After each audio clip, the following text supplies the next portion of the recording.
O el 20 de mayo in vida mia si intende que su coro es soberano. Los pastores que vienen en baronía en Sagostera nurra e capitano.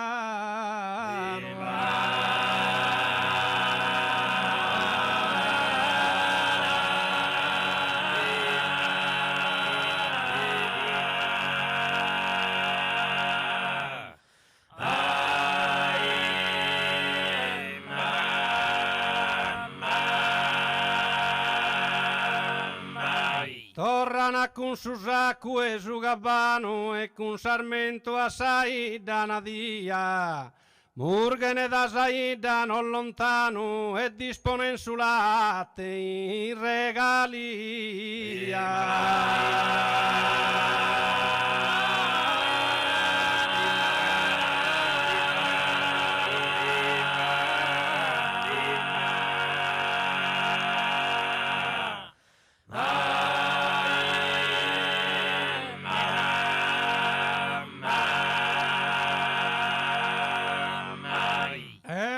Dimandano a destra e a manca in sierrugomente su un istado.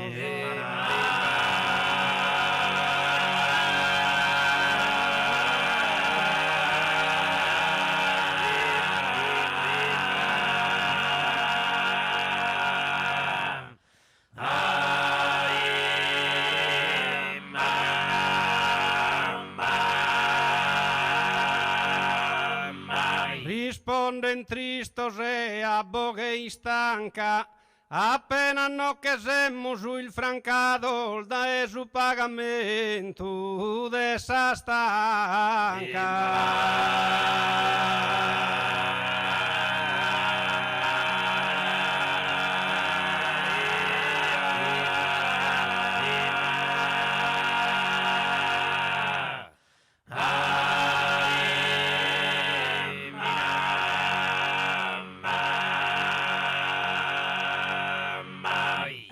Dimandano a destra e a manca in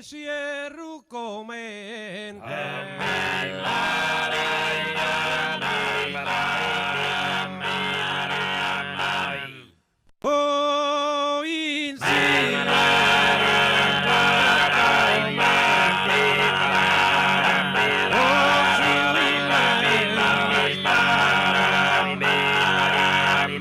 risponden tristos a boghe stanca, appena no che semos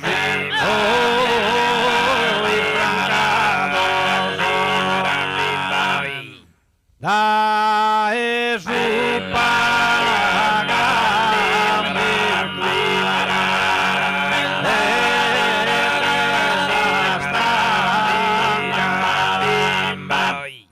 frutos a sormere su resta.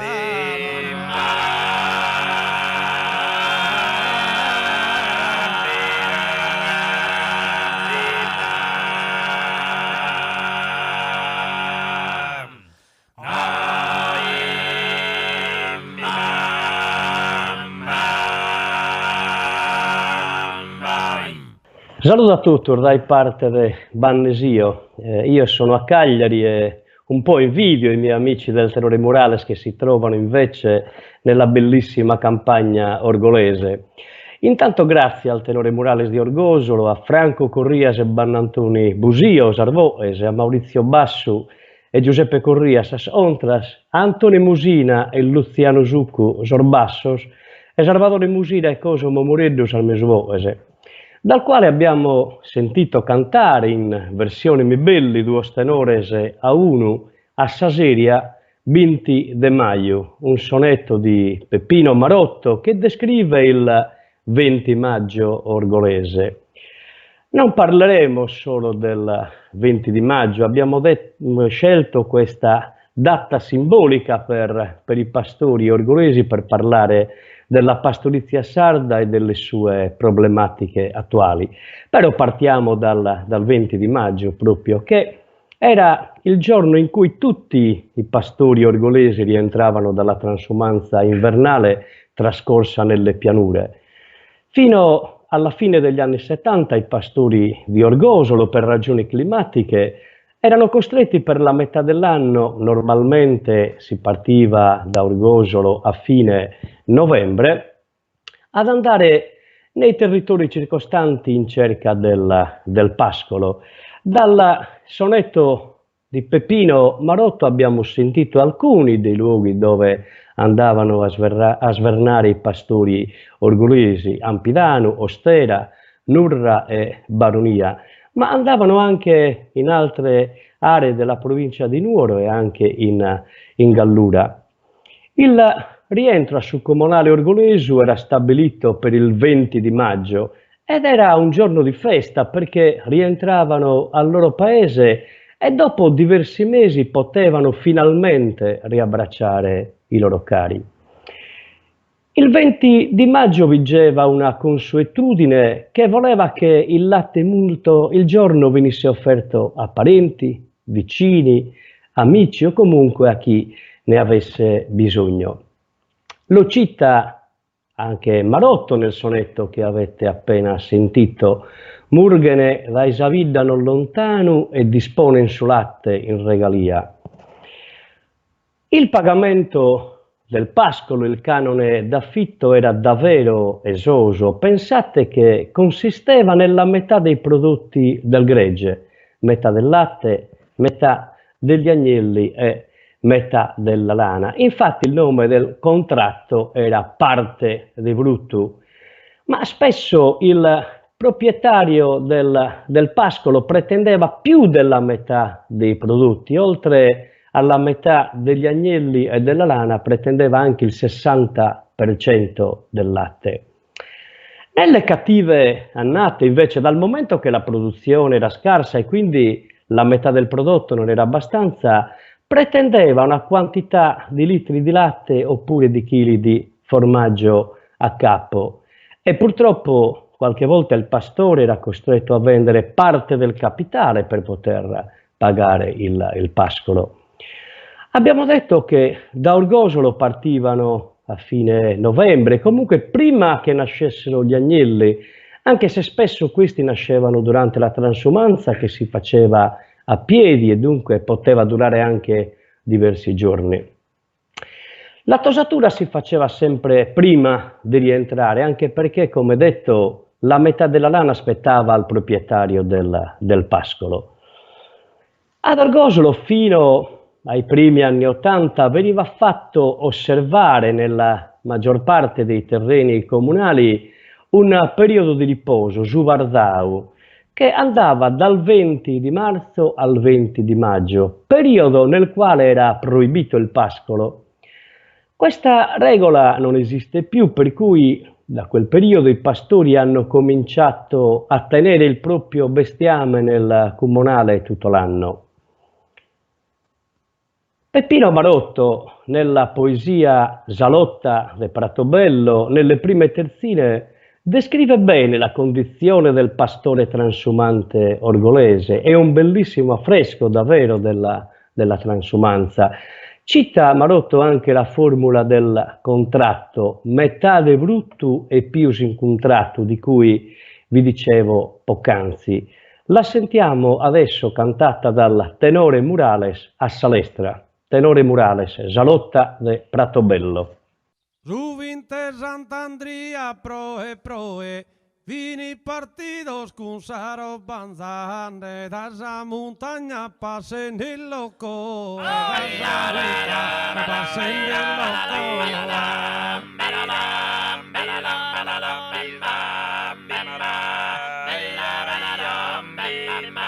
Carrigose infustor viaggiande, con anzones in mano a fede infatti, su tazzare su mutine trovande, su mutine trovande.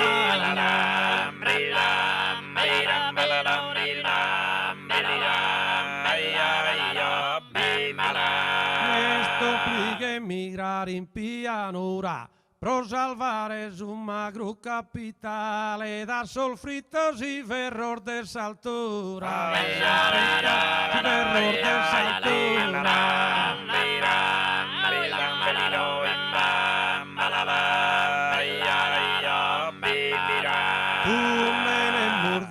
Tunden Murgen pro su principale e da sumere e da sannata mala si ristabilini in su comunale.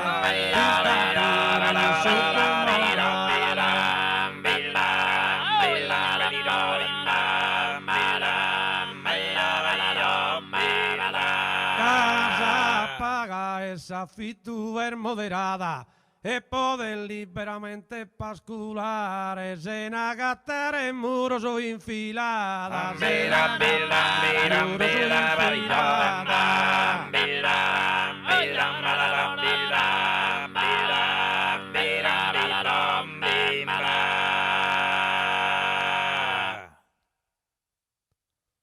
Abbiamo sentito dal tenore Murales le condizioni dei pastori orgolesi nel 1969. Facciamo adesso un passo indietro alla fine dell'Ottocento, quando si impiantarono nell'isola i primi caseifici industriali ad opera degli imprenditori romani che producevano il pecorino romano. Un formaggio che si esportava molto bene in America e che diventerà nel giro di poco tempo la principale produzione anche in Sardegna, e tutt'oggi lo è, e ancora oggi il mercato di riferimento è quello americano, come vedremo più avanti.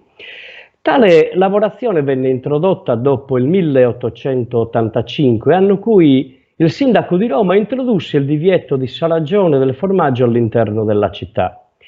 Questo fatto costrinse molti casari romani a spostare la produzione in altre aree. Alcuni si stabilirono nell'isola, terra di antichissima tradizione agropastorale. L'introduzione della lavorazione industriale rivoluziona la filiera produttiva e anche il processo di commercializzazione del formaggio. Con l'avvento dell'industria casearia, i pastori smettono di trasformare il latte e diventano conferitori di latte agli industriali. Non senza tensioni sul prezzo, tensioni che caratterizzeranno costantemente i rapporti tra industriali e pastori, come vedremo più avanti. Da allevatore, produttore e commerciante, il pastore si riduce quasi esclusivamente a mungitore. Restano però sulle sue spalle gli aspetti passivi dell'allevamento, ma quelli dai quali può trarre guadagno, la trasformazione e la vendita, sono ormai controllati prevalentemente da altri. Sarà il pastore d'ora in poi a subire le conseguenze, ancora oggi, di ogni crisi di mercato. L'avvento dell'industria casearia porta ad una crescita esponenziale della pastorizia ai primi del Novecento. Il patrimonio ovino in circa 30 anni passa da 600.000 capi a quasi 2 milioni di capi, dal 1875 al 1908. La trasformazione industriale, i rapporti tra industriali e pastori hanno favorito il formarsi nel settore pastorale fin dai primi del secolo del cooperativismo di trasformazione, che nasce dunque per reagire alle imposizioni del prezzo attuate dagli industriali al fine di ridurre il loro potere contrattuale. Nel 1907 a Bortigali viene costituita la prima latteria sociale dell'isola, con prevalenza di produttori di latte vaccino. Ma il percorso non è così semplice. Basta leggere come Nino Carrus descrive il clima in quel periodo. Un ostacolo fortissimo al diffondersi della cooperazione tra produttori di latte ovino è costituito dal potere finanziario degli industriali caseari. Essi, attraverso il sistema delle anticipazioni e delle caparre date all'inizio della campagna casearia, sono in grado di monopolizzare la domanda e di frantumare l'offerta. Alla fine del primo decennio del secolo si verifica per di più una concentrazione monopolistica tra gli industriali caseari, con la costituzione della Società Romana, che contribuisce a far cadere il prezzo del latte pagato ai pastori. La costituzione nel 1909, sempre a Bortigali, della prima Cassa Rurale in nome collettivo, non è in grado di scalfire il solido potere finanziario degli industriali. Queste parole di Rino Carus sono riferite a oltre un secolo fa, ma sembrano scritte per la situazione attuale, sembra quasi che non sia cambiato nulla. Bisogna però attendere la seconda metà del secolo scorso per registrare cambiamenti significativi per la pastorizia sarda. In particolare, tre norme hanno impattato nella seconda metà del secolo scorso sugli assetti agropastorali della Sardegna. La riforma agraria nel 1950, il piano di rinascita nel 1962 e la legge De Marti-Cipolla nel 1971.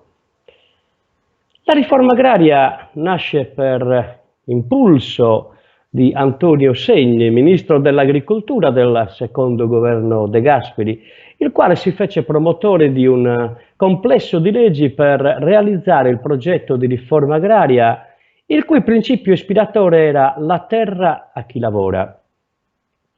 La riforma aveva, tra gli altri, due obiettivi, quello di ammodernare l'agricoltura, e il secondo era quello di migliorare le condizioni di vita del sormassaioso e dei pastores. A tale scopo nel 1951 nasceva l'ETFAS, Ente per la trasformazione fondiaria e agraria in Sardegna. L'ETFAS acquisì un'estesa superficie di terreni derivante da compravendite, permute e espropri. I terreni bonificati e dissodati furono consegnati ai contadini. In totale furono assegnati circa 65.000 ettari di terreno suddivisi in oltre 3.000 appezzamenti. Si costruirono strade rurali e interpoderali, elettrodotti e acquedotti, case coloniche e nacquero anche 21 borgate rurali, alcune delle quali sono vive ancora oggi, penso a Santa Maria la Palma, le borgate della Nurra, Sant'Anna, che erano, badate bene, dal periodo dotati di asili, scuole, chiese, ambulatori, centri sociali, insomma, erano all'avanguardia. Sulla riforma agraria, il più importante storico rurale sardo del Novecento, Gian Giacomo Urtu, anche se è molto riduttivo definirlo storico rurale, è un grande storico a tutto tondo, ma ha scritto veramente tanto sulle campagne sarde in epoca moderna e a proposito della riforma agraria scrive: i primi indirizzi del governo regionale manifestano un orientamento tutt'altro che moderno, che non produce i risultati sperati e comunque non evita l'esplosione drammatica della emigrazione. Il secondo provvedimento legislativo, il piano di rinascita, che trovò applicazione con la legge 588 del 1962 e che stanziava 400 miliardi delle vecchie lire, negli indirizzi fondamentali, tra le altre cose, prevedeva un quadro di trasformazioni strutturali importanti, come il potenziamento dell'impresa contadina con la creazione di aziende razionali, anche pastorali, l'inserimento dell'affittuario come protagonista della trasformazione fondiaria per liberarlo finalmente dal pagamento dal gioco del pagamento del pascolo. La creazione di strutture produttive e di mercato su base cooperativa che sembravano aprire la possibilità di una rapida trasformazione delle strutture agricole e pastorali della Sardegna. Questi obiettivi furono per lo più disattesi, non vi è stato lo sviluppo equilibrato dei vari settori dell'economia, non si è bloccato il flusso migratorio imponente con una significativa espansione dell'occupazione. Per contro vi è stata la forte calata della petrolchimica e dell'industria turistica al di fuori dei programmi e del controllo dei poteri regionali. In effetti la rinascita, certo, accelerò il processo di modernizzazione dell'isola, selezionando però un solo ambito economico, la grande industria. L'esito lo conoscete tutti, l'immigrazione è proseguita e l'industria in Sardegna non è mai decollata definitivamente. Sempre il professor Ortu, a proposito del piano di rinascita, scrive: tradisce tutti i suoi buoni propositi in campo agricolo, aprendo il varco alla rapinosa invasione della petrolchimica. Il terzo importante intervento legislativo è la legge De Marzi-Cipolla.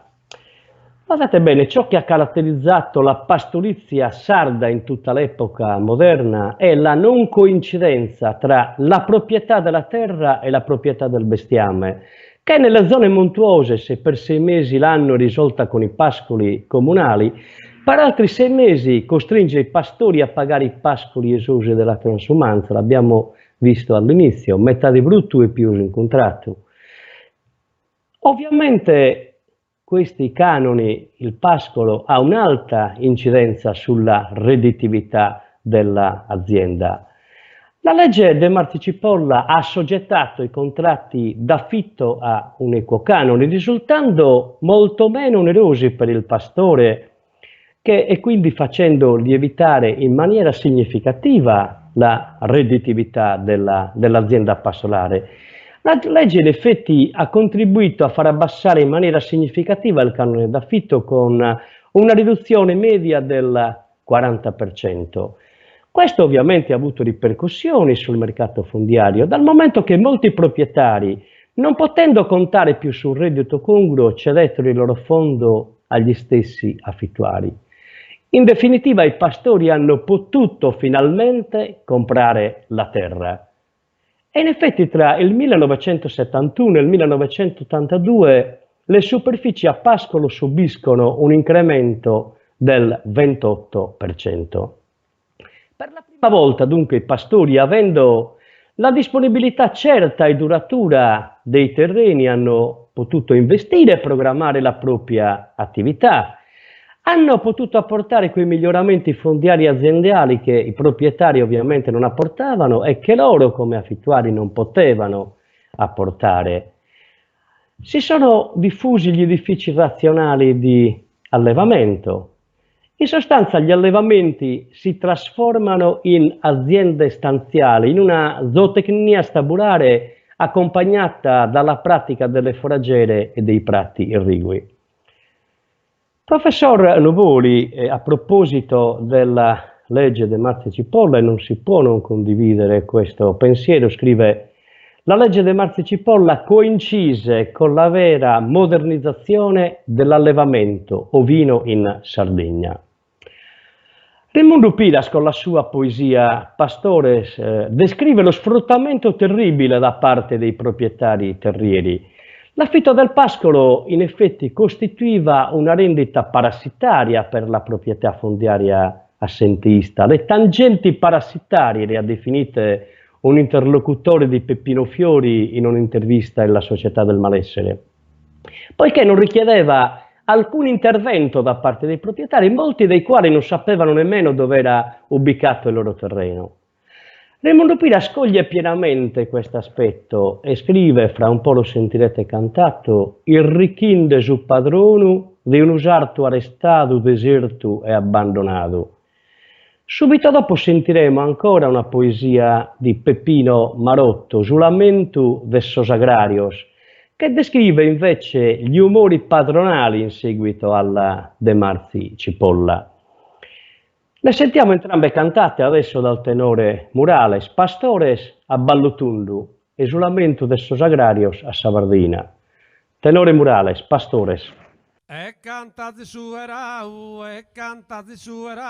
dien notan dendindonu, prirrichire su padronu, de un usartu arrestado, de un usartu arrestado, de un usartu arrestado.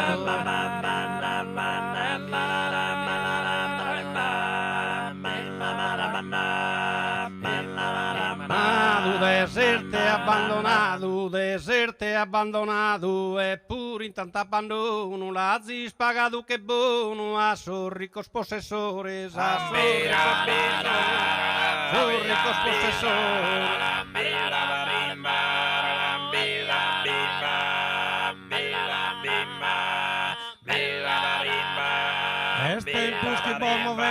Es tempus que por movedas, a unide vos pastores, ores que vos liberedar, da esos disfrutadores, da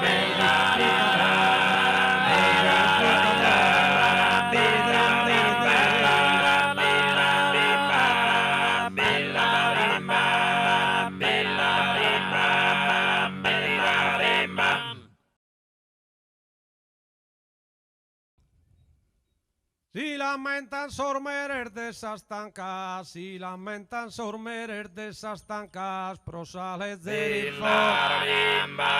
prosales de fritos que no pueden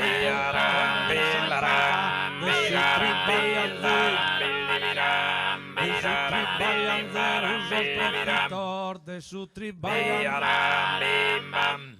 su de su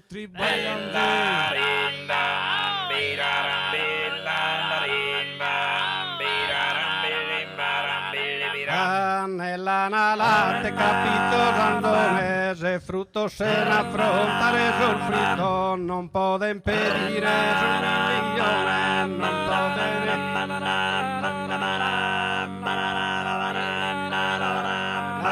non può impedire sul milione spronzi vita de terra fitada pronzi vita ne pronzi vita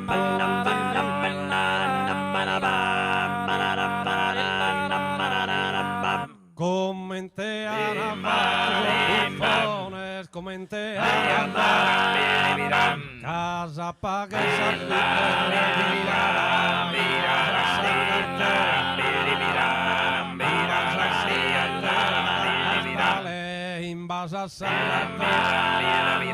Invasa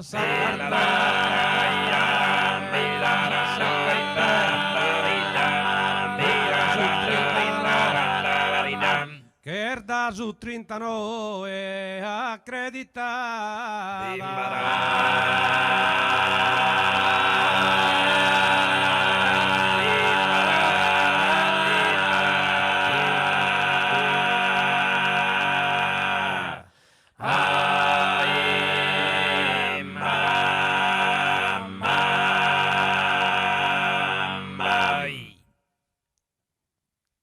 A testimonianza di come era sentita tra la gente la questione, c'è una vasta letteratura sulla legge De Marzi Cipolla.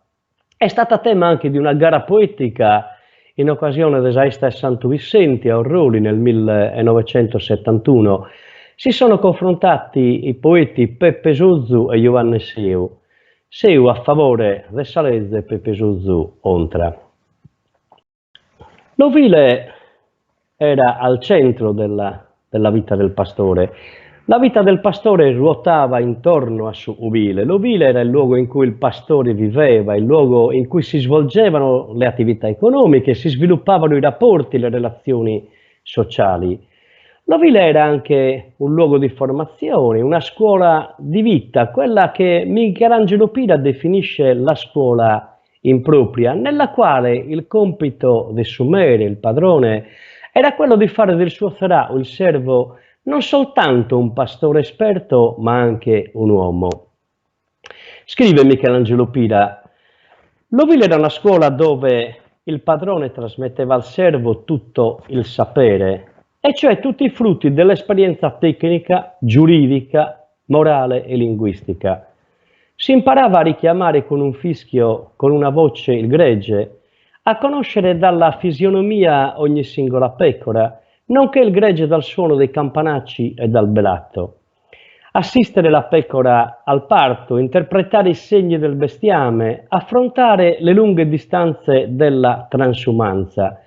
In effetti il pastore conosceva palmo a palmo tutto il territorio, tutte le piante, le erbe, sapeva interpretare gli astri, la luna, i venti, il tempo, l'ora.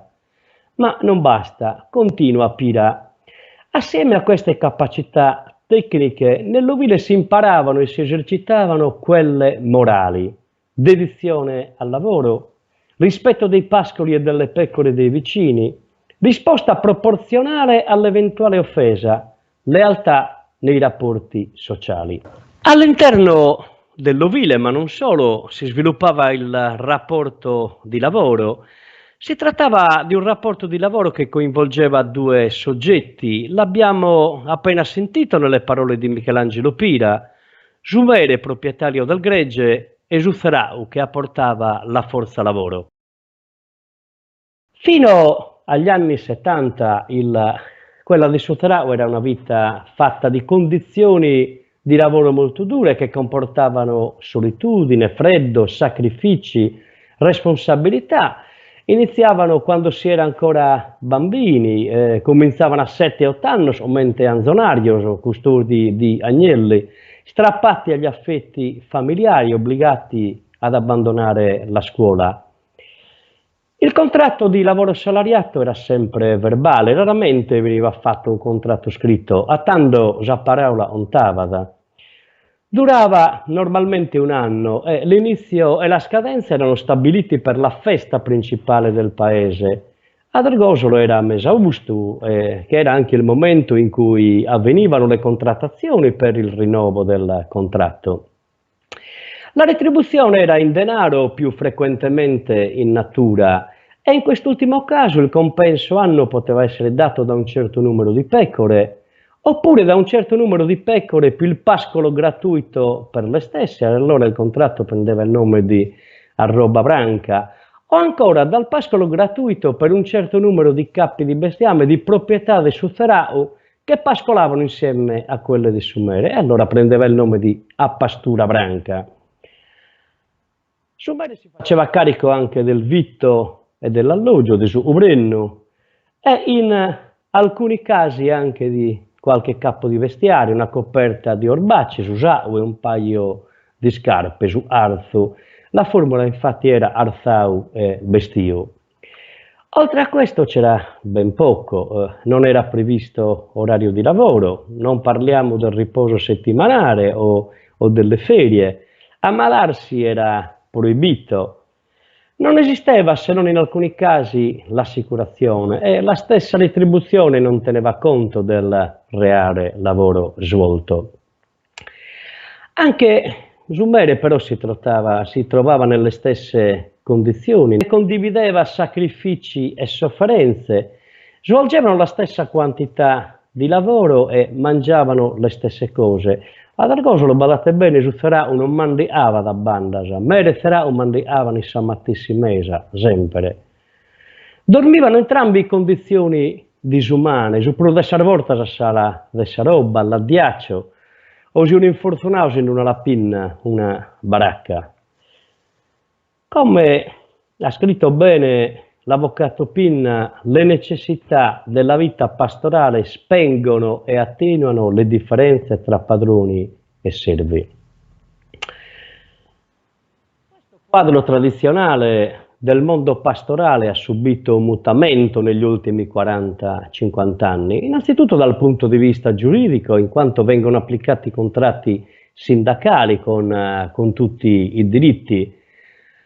Altri elementi però hanno cambiato il modo di lavorare di Suzerau, ma del pastore in generale. Pensate solo al rapporto campagna-paese, che grazie all'automobile ha subito un importante mutamento. Prima rientrare in paese era un avvenimento importante e motivato, si restava mesi interi, abbiamo visto prima la transumanza senza rientrare in paese. Con l'automobile si fa rientro più spesso, anzi, tranne rare eccezioni, si passa più tempo in paese che in campagna. Ma è notevolmente cambiato il modo di lavorare grazie alle nuove condizioni largamente più favorevoli, alle moderne tecniche di allevamento, alle modifiche strutturali e infrastrutturali delle aziende, alla meccanizzazione e anche alle moderne tecnologie, comprese quelle informatiche. Però oggi forse si è perso tutto quel patrimonio di conoscenze di cui parlava Michelangelo Pira, Per esempio, sarebbe interessante capire oggi quanti pastori sanno fare il formaggio. Prima era impensabile che un pastore non sapesse trasformare il latte in formaggio. Oggi probabilmente è la normalità. A descrivere la difficile situazione del servo pastore è Fisionioi con un sonetto dal titolo Zutharao. Lo sentiamo cantato dal tenore Murales a Sasiria. Tenore Murales, Zutharao. E rende sa campagna solitario, tenta sa gamma e su pasculu brado.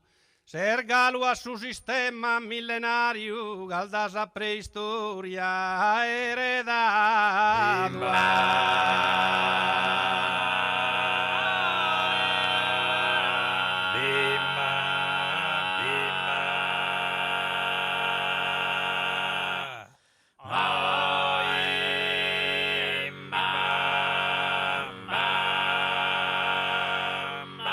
Su progresso che stanto estese vario, manco de un'oiada ti ha dinnato. Vergine commentisti ti ha lasciato, afflitto e tristo in sotto calvario.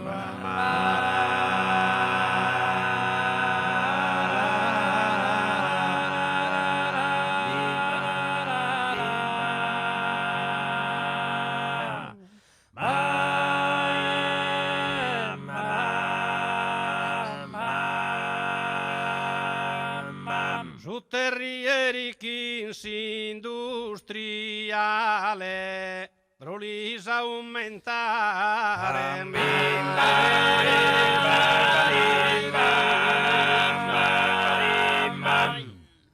Tani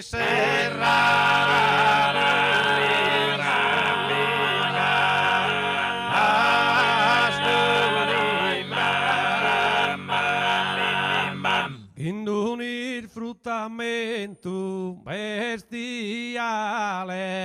tan serrados y strada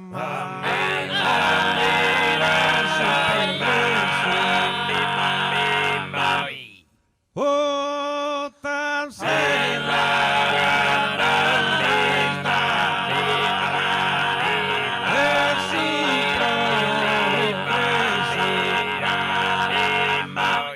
tan condenado a esa vida aranda.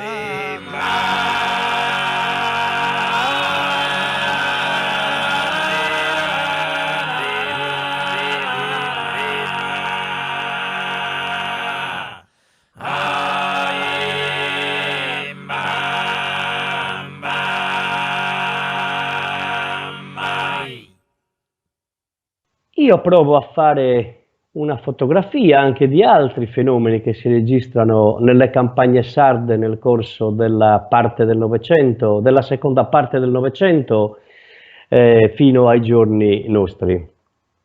Intanto lo spopolamento, il cosiddetto effetto ciambella, la popolazione dalle campagne si è spostata nelle aree costiere e nelle città.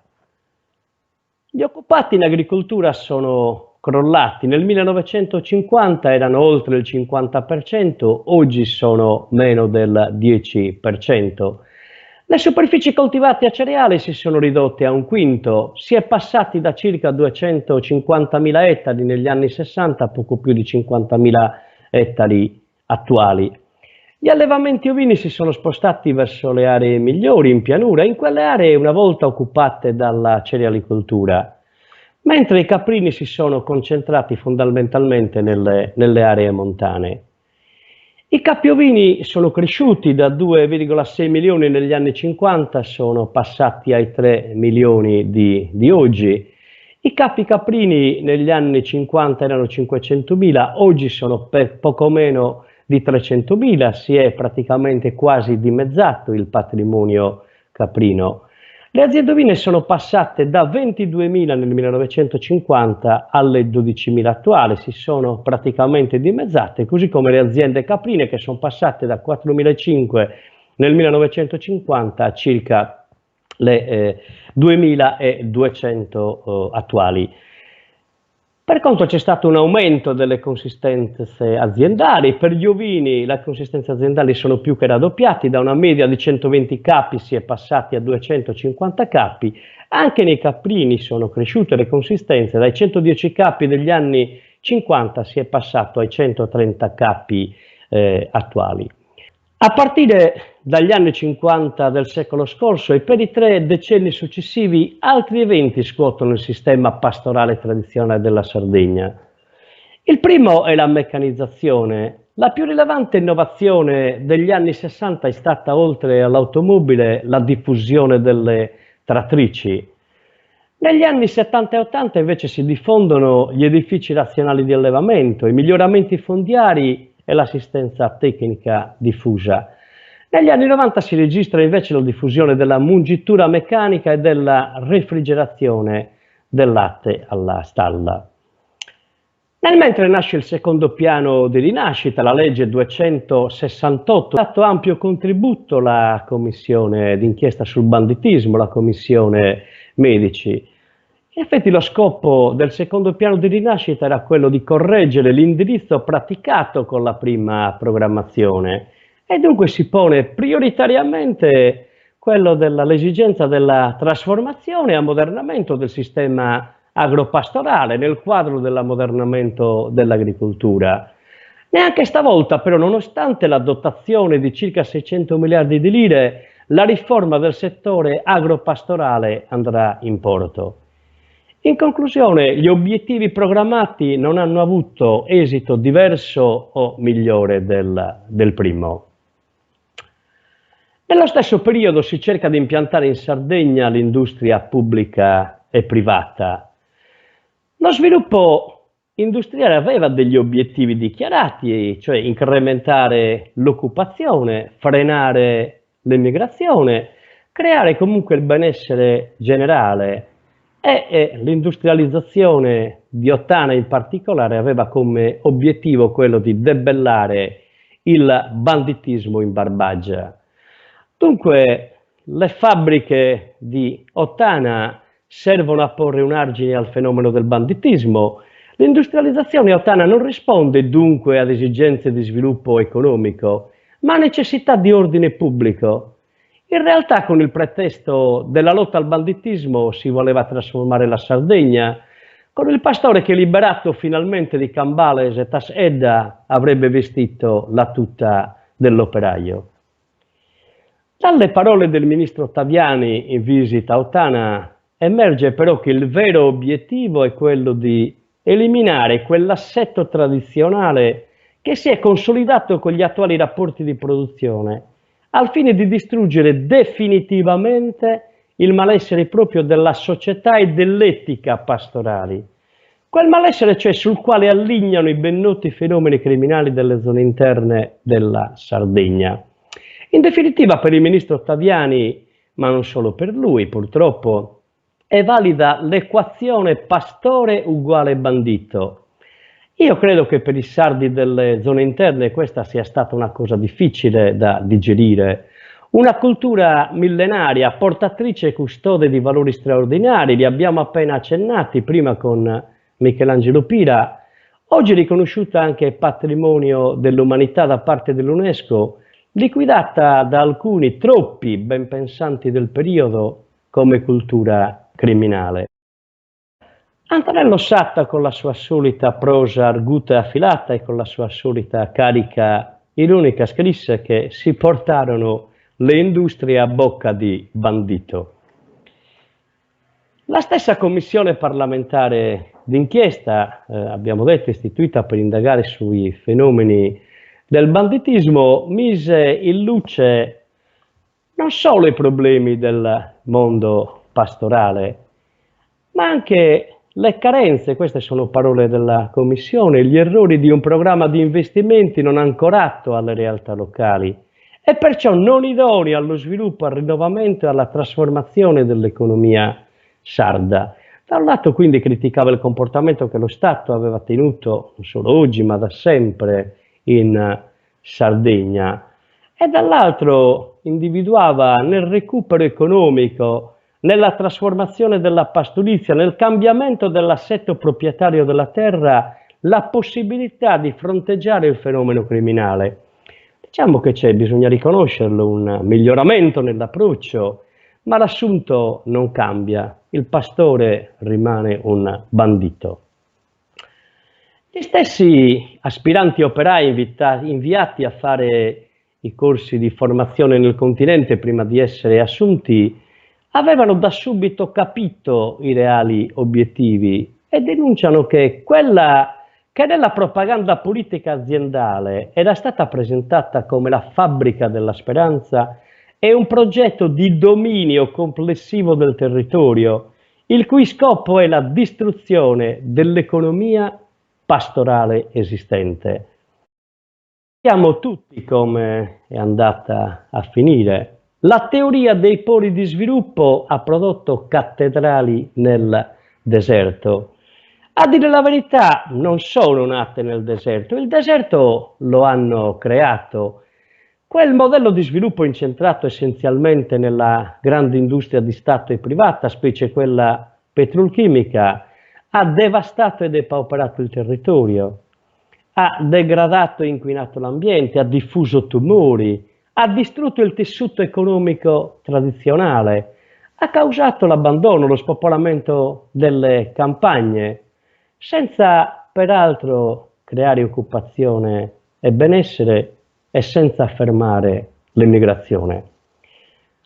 Ma c'è stata anche una devastazione antropologica. Il pastore diventato operaio prima e cassintegrato dopo, con il licenziamento non è più operaio ma nemmeno pastore.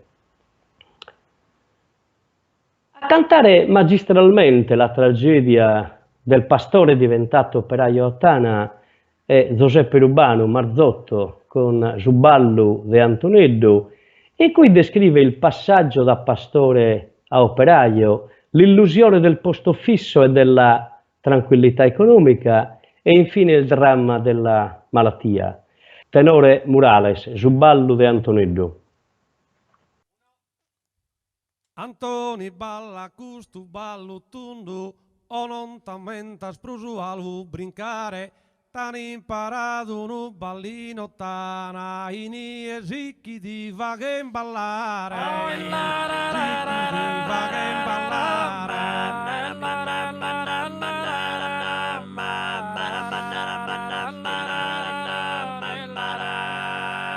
Antoni kinsa cara che sunie, tristu penso su piangende, a vistas custas terras calassadu, de oialis caites espensende, de oialis caites espensende.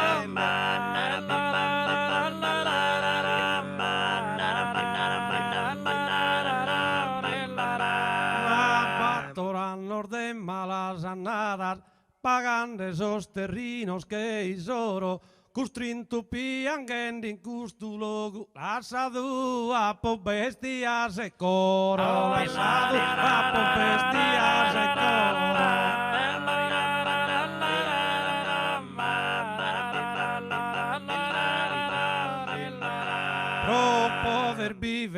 Pro poder viver decidu un die, Kirkara posu prandara ottana, non pruscambale il vesti de signore, sognende menzur vide pagugana, sognende menzur vide pagugana.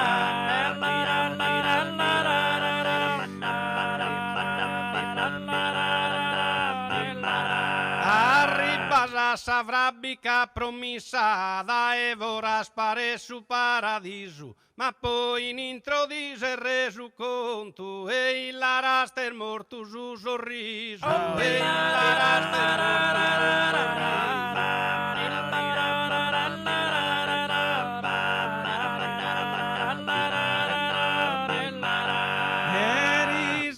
eri in sorballor de piata, in trauso paria un leone, ma dopo pago mica so e si tu si ande bettande so sprumone, tu si ande bettande so sprumone.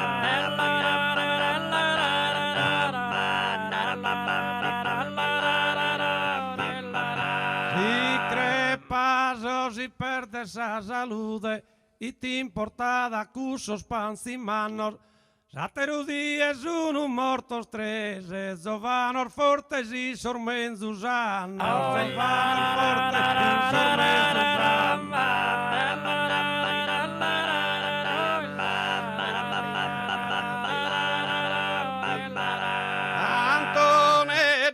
nos organizamos, masallos e pastores todos unidos, lotamos contra custos gubernantes, que las adunos han sempre vamidos, que las adunos han sempre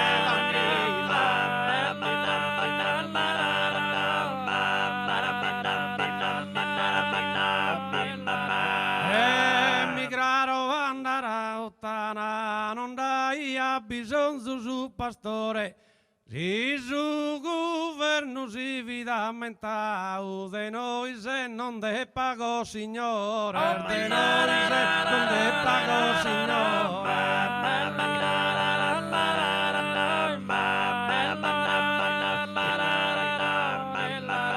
In Sardegna su chi ha regalau a Corvor de Milano e de Torino, si la iana postu prosa terra, o e già sta un giardino, e già sta un giardino.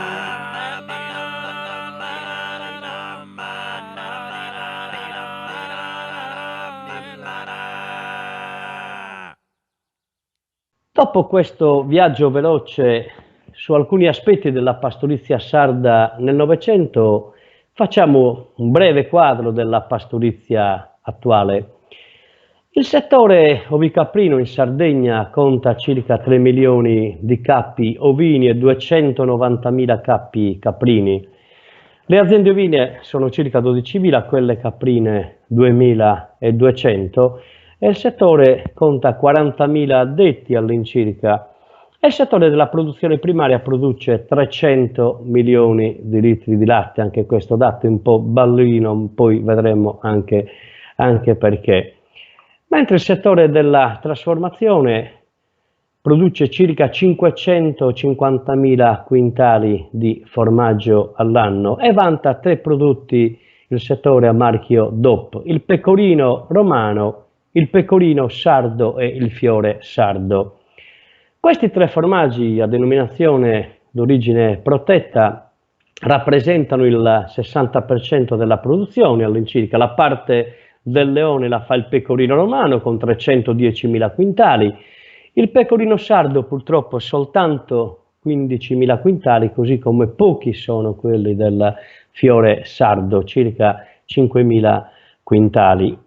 Il restante 40% è costituito da altre tipologie di formaggi, all'incirca 220.000 quintali. Il sistema di trasformazione conta di più o meno 53 stabilimenti di trasformazione suddivisi tra industriali privati e cooperative sociali. Il latte viene trasformato per il 60% dalle cooperative e per il 40% dai privati, oltre da una serie di mini caseifici diffusi su tutto il territorio regionale. Il comparto ciclicamente, lo sapete, affronta delle crisi, l'ultima è stata nel 2018-2019. Per spiegare la crisi dobbiamo partire dal pecorino romano, l'abbiamo visto, la produzione di maggior rilievo tra i formaggi sardi. Un formaggio facile da produrre, diciamo, la sua alta concentrazione di sale, la stagionatura, la bassa umidità lo rendono sicuro rispetto a quelli ad alta umidità che più facilmente vanno incontro a difetti di maturazione e conservazione. La causa della crisi è stata proprio la sovrapproduzione di pecorino romano. Il mercato attualmente assorbe circa 250.000 quintali di pecorino romano stagionato. Il Consorzio di tutela ha fissato pertanto un tetto di autoregolamentazione in 280.000 quintali alla produzione, che all'incirca sono 250.000 quintali stagionati. Il problema è che quasi nessuno dei consorziati rispettava il tetto di autoregolamentazione, in quanto le sanzioni erano comunque irrisorie. Da qui la sovrapproduzione che ha causato la crisi. Guardate bene che questi 250.000 quintali di pecorino romano sono destinati per il 20% al mercato comunitario, per il 15% al mercato italiano, per il 10% ad altri mercati e soprattutto, vedete, il 55%, quando non il 60% oltre della produzione è destinata al mercato statunitense. E questa cosa ci deve far riflettere. Il fatto che la maggior parte della produzione sia destinata al mercato americano potrebbe crearci seri problemi, viste le pulsioni sovraniste contro il libero scambio e i mercati aperti e le politiche protezionistiche volte a limitare le importazioni di merci dall'estero applicate dall'amministrazione Trump. Per ora i dazi fortunatamente non hanno colpito il pecorino romano, ma in futuro non sapremo cosa potrà succedere. La storia produttiva del pecorino romano dice che ogni qualvolta, e torniamo alla sovrapproduzione, che l'offerta si è discostata in termini significativi dalla domanda, cioè è stato prodotto dunque più pecorino romano rispetto a quello che il mercato poteva assorbire, quindi c'è stata una sovrapproduzione di pecorino romano, il prezzo del formaggio è calato, trascinandosi conseguentemente quello del latte alla produzione. Se noi andiamo a vedere il triennio 2011-2014, quando la produzione media di pecorino romano era sotto quasi il tetto produttivo, comunque sotto i 250.000 quintali, il prezzo del pecorino romano ha raggiunto una quotazione di euro 9,50 al chilo e il latte è stato pagato mediamente 1,20 euro al litro, con punte di 1,30, 1,31. Se invece andiamo a vedere il triennio 2015-2018, vedete la produzione è schizzata in alto, oltre i 300.000 quintali e in alcuni annati, nel 2016-17, anche oltre i 350.000 quintali. Cosa è successo? Che il prezzo del pecorino romano è sceso costantemente fino a toccare quotazioni di 5,40 euro al chilo, con il prezzo del latte che è precipitato a 60 centesimi il litro. Questa crisi ha provocato la reazione dei pastori, tutti abbiamo seguito l'eclatante protesta, la rumorosa rivolta dei pastori sardi. Sentiamo come Banantonio Busia in questo sonetto descrive proprio la rivolta dei pastori e dove sottolinea che il lavoro del pastore è sì tanto sacrificio ma è anche passione, amore e dignità. Il titolo è proprio Zalotta de sos pastores e il tenore Murales esegue il brano a salestra. Zalotta de sos pastores, tenore Murales. Ai te punto malo e riduido su tribagliare de ogni pastore, sacrifici, tempus e sudore, non contan pruse sto tu il valorido, non contan pruse sto tu il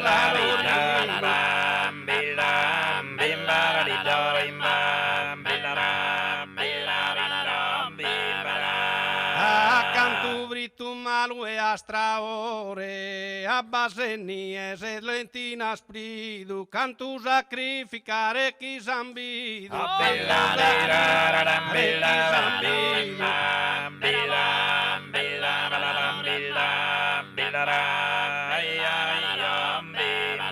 però con passione, con amore a sa campagna, tontu han superato, calesia d'ostacolo e scoglio, con dignidade siguinde su coro, con dignidade siguinde su coro.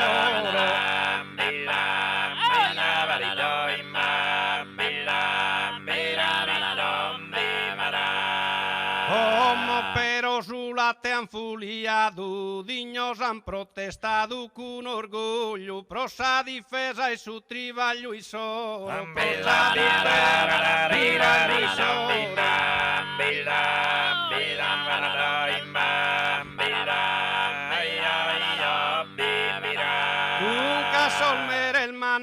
Dunca solmere il manno spighen pensu, paghen su giusto, onesto compenso, paghen su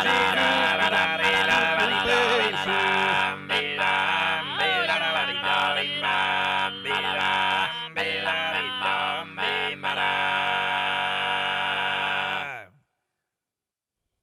Al centro della rivolta dei pastori è il prezzo del latte, che in Sardegna ha subito sempre delle forti oscillazioni, non solo in senso temporale, badate bene, ma anche in senso geografico e a volte anche tra diversi fornitori di una stessa azienda di trasformazione.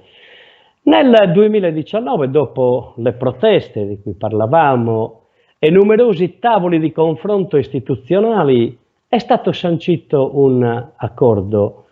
Per la prima volta è stato introdotto un meccanismo che ancora il prezzo del latte al prezzo del pecorino romano.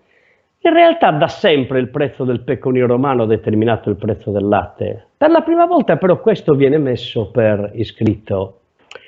Nel mese di marzo 2019, al momento dell'accordo, con un prezzo del pecorino romano di 6 euro al chilo, il prezzo del latte è stato fissato a 74 centesimi il litro.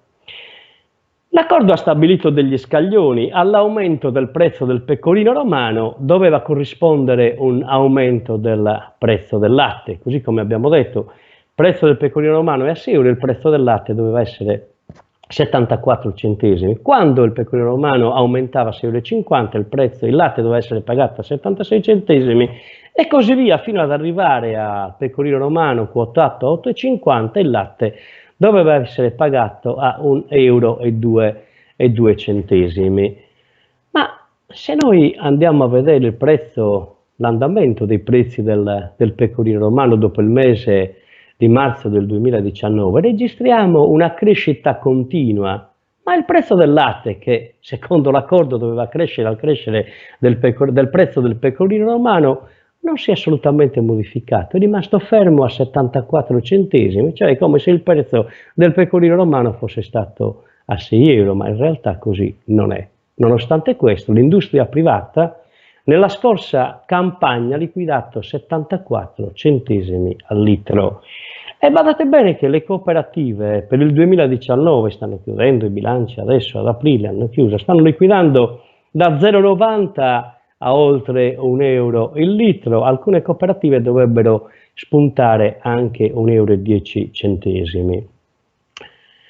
Se consideriamo l'annata casearia 2019-2020, il prezzo del pecorino romano nel mese di ottobre del 2019 era di 6,83 euro al chilo ed è andato in continuo crescendo, ha raggiunto i 7 euro alla fine dell'anno scorso fino alle quotazioni attuali che sono di 7,50 euro al chilo. Ma il latte viene pagato 80 centesimi, come sapete, mentre secondo la tabella dell'accordo, e badate bene, considerando il solo pecorino romano, più avanti vedremo anche altri scenari, il latte non dovrebbe essere pagato 80 centesimi, bensì 90 centesimi. Quali possibili interventi? Io non ho messo soluzione, ma soluzione è una parola grossa, ma quali possibili interventi per far sì che il prezzo del latte pagato dagli industriali sia davvero un prezzo reale di mercato e non un prezzo imposto unilateralmente? Intanto la trasparenza nella filiera produttiva, e la trasparenza è alla base di qualsiasi ragionamento sul comparto. Qualunque strategia di programmazione, ma di qualunque settore ovviamente, necessita di un quadro conoscitivo di quel settore, di una panoramica precisa, in questo caso di tutti i parametri economici della produzione, della trasformazione e della commercializzazione, che oggi noi non abbiamo. Non conosciamo nemmeno i dati della produzione di latte, abbiamo detto che produciamo in Sardegna circa 300 milioni di litri, ma questo dato non è mai certo. Conosciamo solo una parte della destinazione casearia di questo latte, quello destinato alle produzioni DOP, ma nulla sappiamo di 130 milioni di litri di latte, che stiamo parlando del 40% della produzione. Non sappiamo in quali formaggi questo latte viene trasformato, in quali quantità, in quali mercati viene esitato, a quali prezzi. Manca dunque il quadro complessivo della filiera che per un confronto corretto e consapevole è invece necessario. Manca il piano di regolazione dell'offerta del pecorino romano. Il nuovo piano di regolazione dell'offerta in cui venivano introdotti degli elementi di novità interessanti, con un sistema sanzionatorio più efficace per far rispettare il tetto della programmazione produttiva, anche se poi il sistema sanzionatorio purtroppo era ammorbidito da una serie di premialità. Però in ogni caso questo piano di regolamentazione non è stato approvato e oggi siamo senza piano di regolazione dell'offerta. Non è una cosa positiva, perché è meglio un cattivo piano che nessun piano. Diversificazione produttiva, un'altra cosa che potrebbe aiutare, non tanto e non necessariamente mirata a nuove produzioni, con il rischio di accrescere l'offerta di prodotti che hanno mercati più ristretti rispetto al pecorino romano e dunque di creare effetti distorsivi, ma bensì orientata alla valorizzazione delle nostre produzioni DOP. Ad esempio, una diversa lavorazione del pecorino romano, alcuni per carità lo stanno già facendo anche da anni, per caratterizzarlo come formaggio da tavola, al fine di renderlo più gradevole al gusto del consumatore. Per non parlare della valorizzazione del pecorino sardo, del fiore sardo, è possibile che vengano prodotti, o meglio marchiati, solamente 15.000 quintali di pecorino sardo? Nel mondo il consumo dei formaggi di pecora è in aumento ed esiste un alto numero di potenziali consumatori di formaggio di caprini, quindi ci sono gli spazi per poter ampliare la vendita dei nostri formaggi. D'altronde, guardate, altri paesi come la Grecia, la Turchia, la Spagna, la Francia, la stessa Cina, la Nuova Zelanda, stanno incrementando gli allevamenti di pecore a produzione lattifera e dunque la produzione di latte, mentre qui parliamo di sovrapproduzione. Forse allora il problema è che non riusciamo a diversificare, a promuovere adeguatamente e mettere sul mercato i nostri prodotti. Io faccio l'esempio sempre della fetta greca, un formaggio che è conosciuto ed esportato in tutto il mondo, mentre Javrù e a nostra, belle non la conosciamo manco noi in Sardegna, ma è possibile. Per non parlare del pecorino romano, come dice il professor Pulina, Giuseppe Pulina, siamo l'unico popolo che produce un prodotto che non consumiamo. Altra questione è quella della destagionalizzazione, che potrebbe essere di aiuto perché consentirebbe di diversificare e produrre prodotti freschi durante il periodo estivo, che è il periodo di maggior afflusso turistico nella nostra isola. Ma l'elemento più importante è l'introduzione di un meccanismo di definizione, di determinazione del prezzo del latte, che non sia però ancorato al solo prezzo del pecorino romano, come è stato stabilito con l'accordo di Sassari, bensì a tutte le tipologie di formaggi. Non è corretto infatti ancorare il prezzo del latte al solo prezzo del pecorino romano, che rappresentando il 60% della produzione dovrebbe pesare nella determinazione del prezzo per quella percentuale. L'altro 40% dovrebbe dipendere dal prezzo degli altri formaggi, che si vendono non a 6-8 euro il chilo come il pecorino romano, bensì a 9-12 euro il chilo e oltre. Se noi andiamo a considerare tutti i formaggi, allora, la scorsa campagna il latte avrebbe dovuto toccare punte di 89 centesimi al litro a fronte di 74 centesimi che è stato pagato. Vedete, con un prezzo del pecorino romano a 6,50 euro e noi ipotizziamo il prezzo degli altri formaggi, ci stiamo tenendo bassi a 9 euro il chilo e considerando il peso del 60% del pecorino romano e del 40% degli altri formaggi, abbiamo un valore dei formaggi che è di 7,63 euro, al quale corrisponde un prezzo del latte sulla base dei meccanismi della tabella fissata nell'accordo di Sassari, prezzo del latte 89 centesimi. Per questa campagna, con un prezzo del pecorino romano quotato a 7,50 e considerando il valore degli altri formaggi a 9 euro, e sempre con il peso 60% e 40%, il valore del formaggio dovrebbe essere 8,18 euro e dunque il prezzo del latte di 98 centesimi a fronte degli 80 centesimi che invece stanno pagando gli industriali. Senza considerare, badate bene, il valore dei sottoprodotti come la ricotta, senza considerare l'IVA. Non si comprende perché il latte ovino debba essere l'unico prodotto agricolo quotato IVA inclusa. Sentiamo adesso come Maurizio Basso descrive la crisi attuale. Nel testo, come sentirete, c'è anche un riferimento allo statuto dei lavoratori. Ricordiamo che oggi, 20 maggio, la legge 300 del 1970 compie 50 anni. Quest'anno ricade anche un'altra ricorrenza, è il 200° anniversario del famigerato Editto delle Chiudende del 1820, che sarà destinato a determinare la sorte e la condizione dei pastori sardi per 150 anni e oltre. Il tenore Murales esegue il brano ad Amuttos. Tenore Murales, Amuttos. Sulla teatra in orfalada in sas istradar, de vidas a cita de San Bene suore.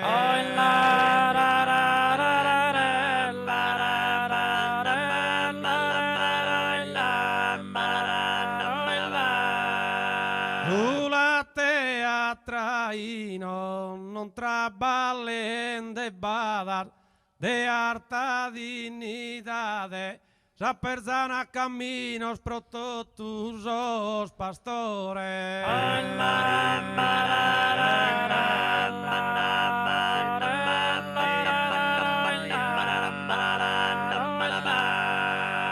E su 20 maggio 1970 nascido esi statuto de sos triballadores.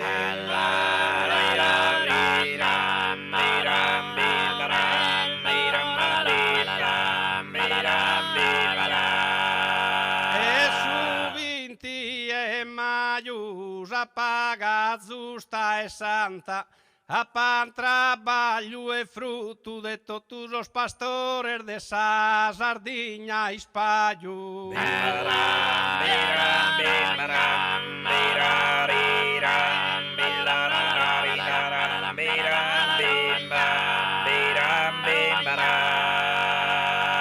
Provizos en podes a terra e a bavarda, da onde il fruttamento da pestas e fogo.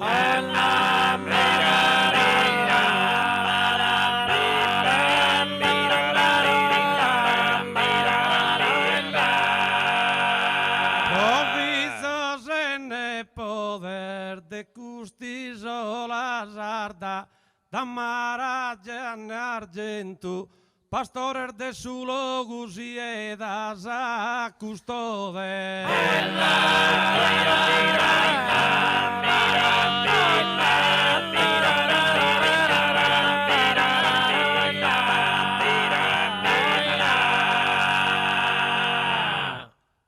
Avete sentito che Rosamuto, scritti da Maurizio, chiudono con un invito ai pastori a preservare il territorio per tramandarlo in buone condizioni ai legittimi proprietari, cioè ai nostri figli e nipoti.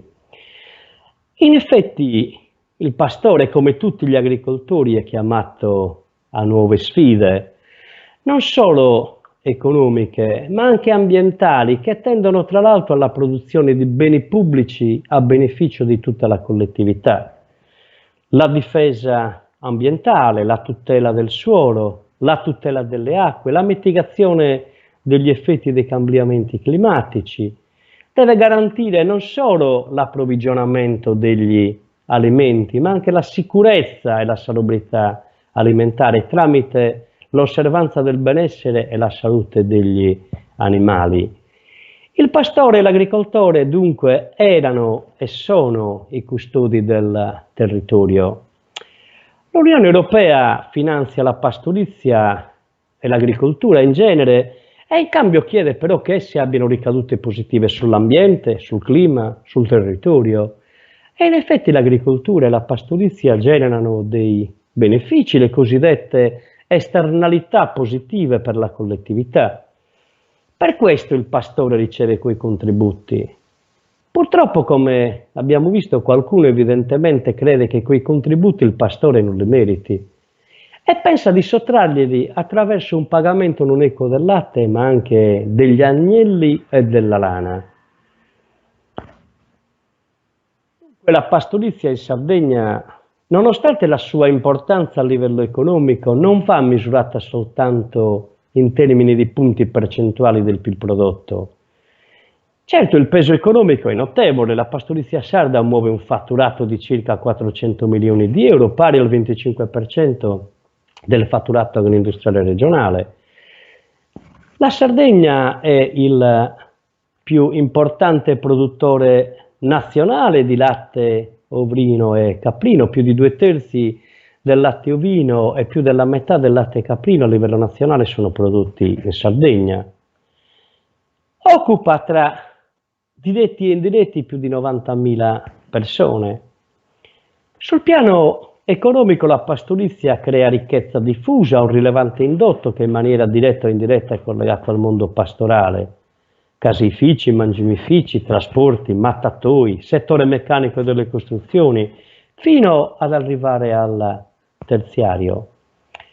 La pastorizia, pertanto, come dicevo, non va valutata soltanto in termini economici, ma anche e soprattutto per il suo valore sociale, culturale, ambientale e paesaggistico, perché mantiene in vita le aree interne dell'isola, è un argine allo spopolamento, è fondamentale nella prevenzione degli incendi e nella salvaguardia del territorio e dell'ambiente contro il dissesto idrogeologico.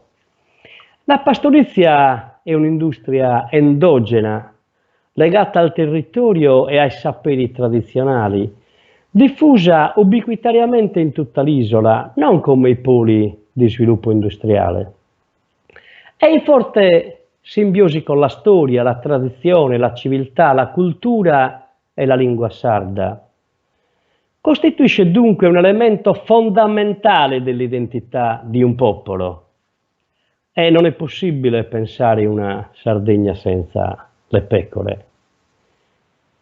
Sommato dunque la pastorizia, nonostante i piani di rinascita, i poligoni militari, quelli riusciti e quelli non riusciti, i parchi calati dall'alto comunque imposti dall'esterno, resiste e il pastore è ancora oggi una figura importante del sistema economico e produttivo isolano. Per concludere, Michelangelo Pira ha scritto: essi fanno i pastori, ma non si considerano addetti alla pastorizia, perché per loro la pastorizia non è un lavoro, ma è un'attività, il modo stesso dell'uomo di essere uomo qui. Adesso un altro spazio musicale, non più il tenore, bensì una formazione di musica popolare, Sonos in Companzia, che ha in comune con il tenore Murales una delle voci, Franco Corrias, che suona anche esatrumba e esatrunfa. I restanti componenti sono Gianni Zagheddu d'orgalese, voce e chitarra, e Pietro Tanda di sarule, voce e organetto, e canteranno Su dillu de su pastore, scritto da Bannesio.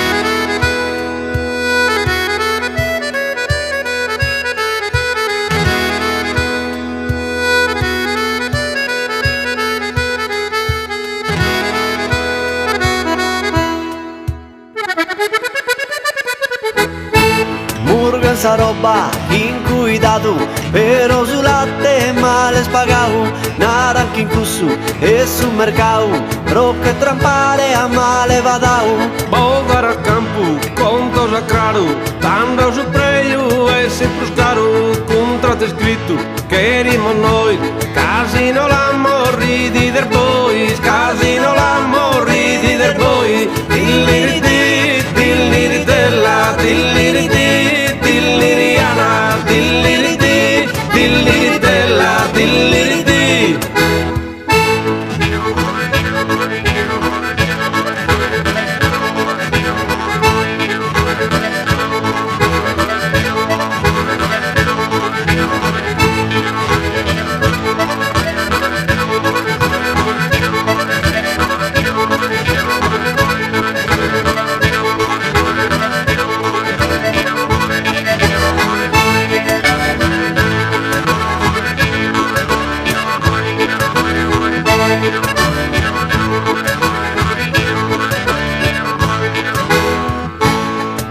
Sanzone su una salasca e non ne vaga manco provasca e gusalana riva che ricco spagor mercantes con color fritos industriale comanda bancas es un pastore manco se estancas cooperativas canto de querer su nuteracar de valsormere su nuteracar de valsormere dilliriti dill'iritella dilliriti dilliriana, dilliriti, dilliritella, dilliriti.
Servizio caro a su pastore non dan amparo lor banchieri spago dinare lo sarto nostro pro a gangare todos unidos a batallare su pastorio pro mezzorare arzias a conca pastore sardu sa dignidade pro istendardu arzias a conca pastore sardu sa dignidade pro istendardu dilliriti dill'iritella dilliriti dilliriana dilliriti dill'iritella dilliriti.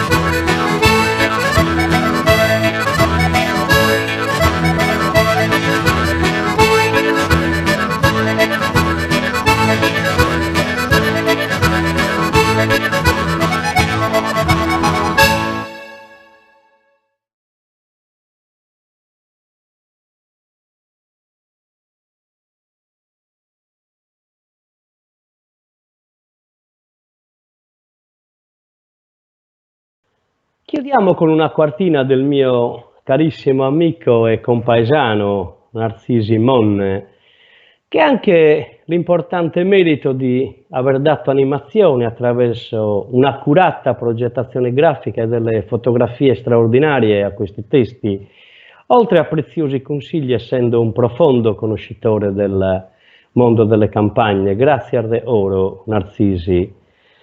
Jambene bianco usazzado da sarvenas, escurreguelado in manzanitas de penas, pesado que altas e arruguidas su pastorio, pustirme das annos de vele ingullido. Abbiamo iniziato, vi ricordate, con il sogno dei pastori, il dipinto di Mario Dell'Itala, E il sogno dei pastori è di non prangere sprusu, di non essere più sfruttati. Bene, siamo arrivati alla conclusione. Io ringrazio il tenore Murales e Sonos in Companzia, che sono stati un'eccellente e suggestiva colonna sonora. Grazie a Sardegna Live per aver trasmesso questo spettacolo. E permettetemi di ringraziare Gianni Lui, il mio professore di tesi da cui ha origine questo lavoro. Senza i suoi insegnamenti non ci sarebbe stato. Grazie, grazie a Re Oro Gianni. Infine, grazie a tutti coloro che ci stanno ascoltando per la pazienza che hanno avuto di rimanere fino ad adesso, fino a questo momento, alla fine. In buon'ora a tutti.